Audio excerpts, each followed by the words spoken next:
സംസ്ഥാന സർക്കാരിന്റെ ഈ വർഷത്തെ പ്രൊഫഷണൽ നാടക മത്സരത്തിലെ വിജയികളെ പ്രഖ്യാപിച്ചു. കായംകുളം ദേവ കമ്മ്യൂണിക്കേഷൻസിന്റെ ചന്ദ്രികാ വസന്തം എന്ന നാടകത്തിലൂടെ കെ.സി. ജോർജ് കട്ടപ്പന മികച്ച നാടകകൃത്തായി തിരഞ്ഞെടുക്കപ്പെട്ടു. ഇത് രണ്ടാം തവണയാണ് കെ.സി. ജോർജിന് മികച്ച നാടക രചയിതാവിനുള്ള അവാർഡ് ലഭിക്കുന്നത്.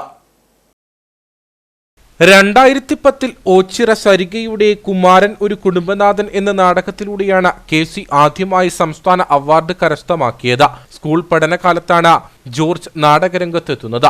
നടനായാണ് അരങ്ങേറ്റം. പിന്നീട് സുഹൃത്തുക്കളുമായി ചേർന്ന് ഹൈസ എന്ന അമച്വർ നാടക സമിതിക്ക് രൂപം നൽകി.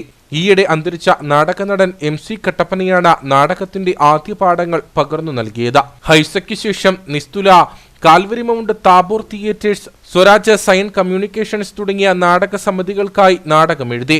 2005 ഓച്ചിറ സരികയുടെ അതിരുകളില്ലാത്ത ആകാശം എന്ന നാടകത്തിലൂടെയാണ് പ്രൊഫഷണൽ നാടകരംഗത്ത് എത്തുന്നത്. 2010 ഓച്ചിറ സരികയുടെ തന്നെ കുമാരൻ ഒരു കുടുംബനാഥൻ എന്ന നാടകത്തിലൂടെ മികച്ച നാടകകൃത്തിനുള്ള സംസ്ഥാന അവാർഡ് കരസ്ഥമാക്കി. ഏഷ്യാനെറ്റ്, സൂര്യ, മഴവിൽ മനോരമ, സി തുടങ്ങിയ വിവിധ ചാനലുകളിലായി സീരിയലുകൾ എഴുതി. ഓച്ചിറ സരികയ്ക്ക് വേണ്ടിയുള്ള പറന്ന് എന്ന നാടകത്തിന്റെ രചനയിലാണ് ഇപ്പോൾ കെ.സി. ജോർജ്. കട്ടപ്പനയിലാണ് താമസം. ബീനയാണ് ഭാര്യ. ജെറോം, ജെറിറ്റ് എന്നിവർ മക്കളാണ്.